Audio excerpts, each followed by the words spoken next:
Josie, your amazing, superior big sister has a very important announcement to make. MJ? Is that you? Of course it's me, your one and only big sister, the college graduate who still bothers to check in on her poor, expelled from high school little sister. You should feel honored, really. I mean, I'm doing you a favor. Wow. Haven't heard from you in ages, and you come in swinging like nothing's changed, huh? Impressive. Real classy. Listen, no matter how much you hate to hear it, we live in two completely different social worlds now, Josie. You're at the very bottom, and I'm staring at the top. You should at least show some respect when you speak to me. And? This isn't just a random flex call, is it? If you've got something to say, just spit it out. I'm actually busy over here, believe it or not. Straight to the point, are we? Fine. I'm getting married, okay? Oh, wow. So there was someone out there willing to marry you, huh? Color me shocked. Excuse me? No, really. I mean, what a surprise. You've got some nerve, sis. You, who didn't even graduate, still unmarried, still stuck at the bottom of the barrel. What right do you have to mock me? Me? Mocking? You must be imagining things.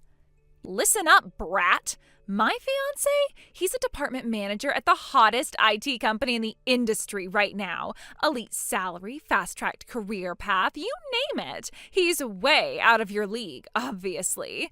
It's all thanks to my college degree, something a dropout like you could never even dream of. Looks like the gap between us is just going to get even bigger, huh? Sorry about that. Yeah, you sure sound sorry. If you're gonna laugh at the end, maybe don't bother with the fake apology. Ugh!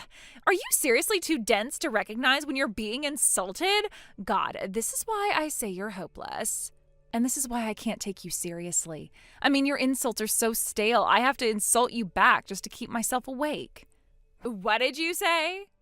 Wow, look at us getting off track. Didn't you say you had something important to tell me? Or was this just your usual superiority parade? You're the one derailing things, and not me. Okay, my bad. So, let me guess. You're getting married, and you're about to tell me I'm not invited to any of the wedding events, right?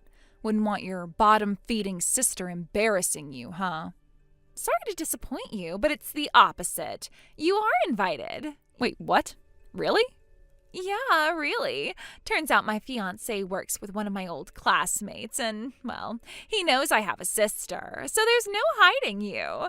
I see. So that's why you're stuck with me, huh? We're doing the family introduction this Saturday at noon. You will be there. Hold up. This Saturday? Are you kidding me? Did I not tell you I'm in Arizona right now? That's like a 3-hour flight, MJ. You couldn't have given me more notice? Doesn't matter. You're coming. His family is super traditional and takes this stuff seriously. Grandma, grandpa, aunts, uncles, everyone's going to be there. Wow. You're really going all out on this one, huh? Exactly. Think of it as your chance to help me pass this very critical first test in my journey to becoming Mrs. Elite. So suck it up and cooperate. Fine. I had other plans, but I guess I'll make it work somehow. That's the spirit. Oh, and just so we're clear, don't open your mouth unless absolutely necessary, okay? I don't need your dropout status ruining my image. Yeah. I'll just show up, stand there, and keep my mouth shut, right? Anyway, I gotta get back to work. Later. Seriously? How dare she act so smug when she's the one stuck at the bottom of the food chain?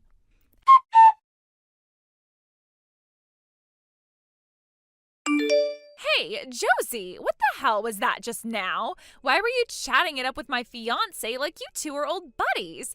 I step away for 1 second and you're already sneaking around behind my back?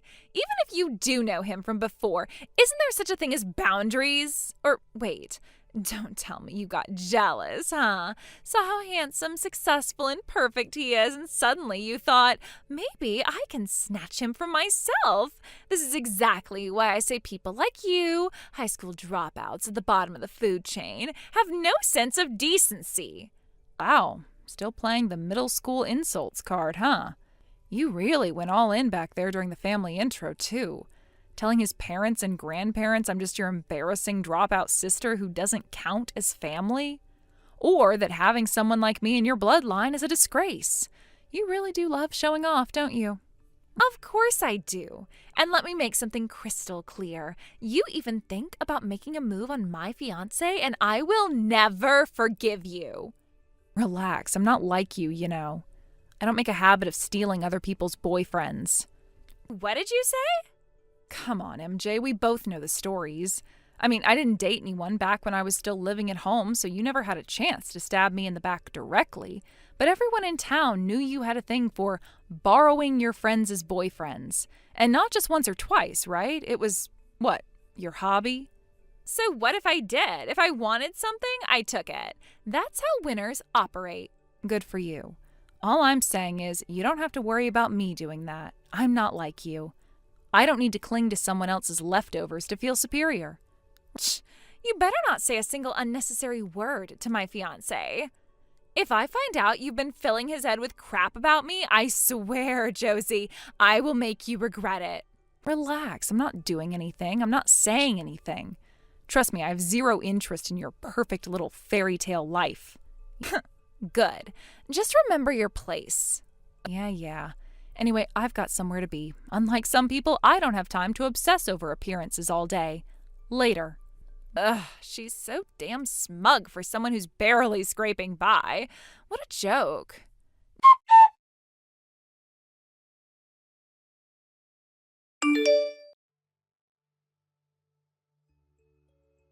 Josie, pick up your damn phone right now. Whoa, calm down, MJ. Your choice of words is getting a little out of hand. Shut up. What did you say to him, huh? What the hell did you tell my fiancé behind my back? What are you even talking about? Don't play dumb with me. What did you whisper to him when you snuck around and chatted with him at the end of the gathering? Don't pretend you didn't.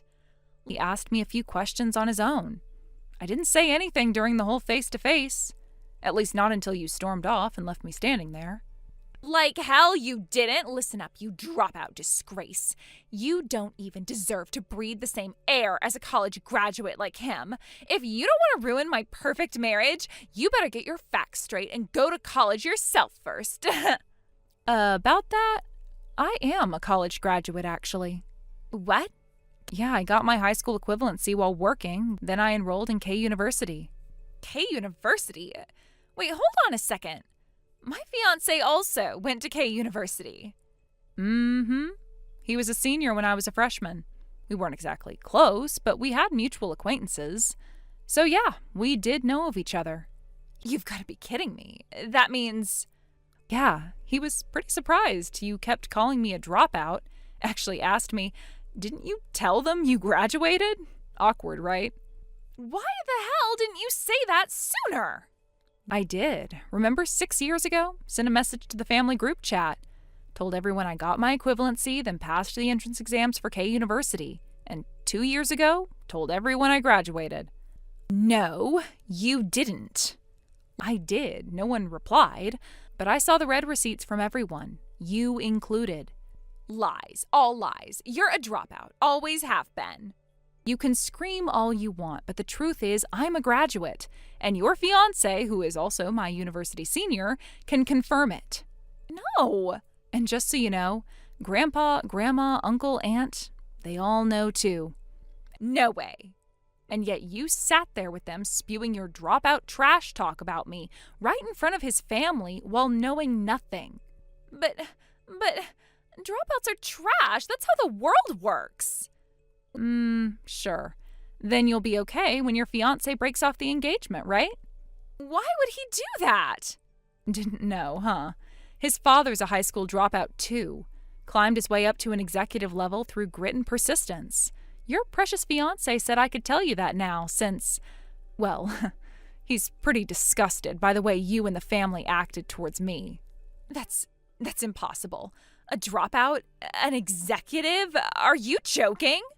Nope. That whole bully your daughter-in-law act the family put on, he and his parents saw it. He said he nearly walked out of the venue. He could already see what kind of hell you'd make for his family after marriage. Guess that's why he's pulling the plug. No, this is wrong. This isn't how it's supposed to be. I'm a college graduate. I'm the winner. You can't win against me. Oh, MJ, it's cute how much faith you put in your degree. the hell does that mean? Where have you been working since graduation? I mean, if you're gonna brag, at least show some results. What does that have to do with anything? Local gossip says you didn't even bother job hunting. Chased after high-income men clinging to, "I'm a K University graduate," like a badge. Used it to sneer at other women in the neighborhood. Guess what? They've been laughing behind your back for years now. Your whole family is the town joke. Lies. Shut up, shut up, shut up, shut up! Anyway, your fiance, or rather ex-fiance, and his family asked me to pass along their regards. They said goodbye, and so do I. I won't be informing the family when I get married. I'm cutting ties for good. Wait, you can't. Watch me.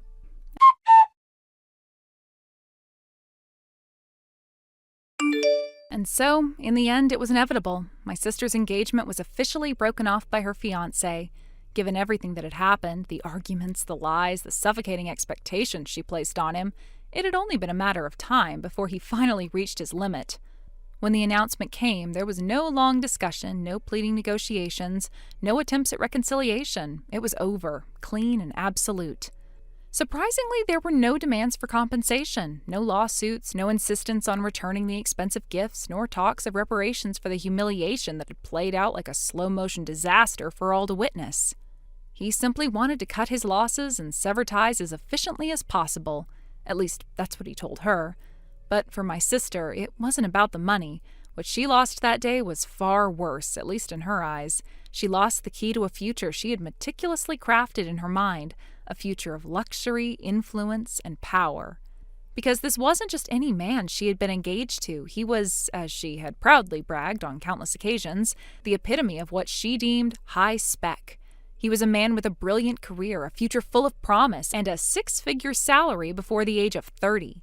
His father, too, was an executive in a major corporation, his network sprawling across industries, promising a safety net of connections that most people would kill for. To my sister, this wasn't just a man. He was her ticket out of mediocrity, out of the dull, ordinary life she feared more than anything. And when that ticket was suddenly snatched away from her, she couldn't accept it. She wouldn't accept it. My sister wasn't the type to admit defeat. Instead, she spiraled into obsession. Her pride, her ego, both deeply rooted in appearances and status, wouldn't let her walk away with dignity. She told herself that he still loved her, that if she could just make him see, just corner him into a moment of weakness, he'd come back to her. But it wasn't love, it was delusion, and soon it turned into something far more dangerous. She began stalking him. At first it was subtle, waiting outside his office, coincidentally showing up at the restaurants he favored, sending texts that began as pleas but quickly escalated into accusations and threats. She followed him in the shadows, convinced that if she could just be near him, he would realize they were meant to be. But her behavior grew more erratic, more desperate. She began harassing his friends, his colleagues, even his family. She lost sight of reality, trapped in a downward spiral of obsession. Eventually, she crossed the line into criminal behavior. She violated the anti-stalking law. The police were called, she was arrested, and with that arrest came the stain she could never scrub away, a criminal record. One that would follow her for the rest of her life, a scarlet letter branding her as unstable, dangerous, unfit for the very society she once tried so hard to climb into. Now, the already slim chances of her marrying into a respectable family, let alone one of high standing, had been all but obliterated. My parents, as proud and image-obsessed as she was, panicked. They couldn't stand the idea that their eldest daughter might forever be branded a social failure. They scrambled to salvage the situation, clinging desperately to whatever hope they could find. They began an all-out assault on the marriage market. Matchmaking agencies, blind dates, introductions from acquaintances and distant relatives. They tried everything. But each attempt only led to more heartbreak, more rejection. No one wanted to be associated with a woman with a record. The whispers spread quickly in such circles. My sister became a cautionary tale, the one everyone avoided. And then, in their desperation, they fell for a scam. It was almost inevitable, really. They were the perfect marks, desperate, vulnerable, blinded by the fantasy of salvaging their pride. A man claiming to be a marriage broker introduced them to what he described as the ideal match. An elite bachelor with impeccable lineage waiting for the right bride. Of course, there were processing fees, introduction fees, background checks to cover. My family, eager to believe that this was their last chance, handed over everything. By the time they realized they'd been conned, they were $50,000 in debt. And that was how they ended up where they are now. My sister and both of my parents working themselves to exhaustion every day, trying to chip away at the debt that hangs over them like an ever-present storm cloud. They live in a small apartment now, stripped of their former comforts, constantly bickering, blaming one another for the mess they created. There are days when I hear bits and pieces from distant relatives or old neighbors about how things are going in that household. None of it is good. The tension, the bitterness, the regret, it poisons every corner of their lives now. They lash out at each other because there's no one else left to blame. And yet, I feel nothing but relief that I severed ties with them when I did. If I hadn't, I might have been dragged down with them, suffocated by their delusions, crushed under the weight of their unrelenting obsession with status. Sometimes, late at night, a flicker of guilt crosses my mind. They are, after all, still my family by blood. But that's where the sentiment ends. Blood ties mean nothing if they only bring you pain. I chose a different path, one of quiet happiness, one built on mutual respect and love rather than appearances and social climbing. I married a man who values kindness over status, sincerity over wealth. His family welcomed me warmly, offering the kind of support and acceptance I never found in my own home. Now I live a peaceful life, far removed from the chaos of my family's downfall. I've learned to appreciate the small joys, the warmth of a genuine conversation, the comfort of a quiet meal with loved ones, the freedom to live without pretense or fear of judgment. I finally understood that happiness isn't found in luxury or status. It's in the people who accept you for who you are, not for what you can bring to their image. Thank you for watching. Please subscribe and hit the like button. See you next time.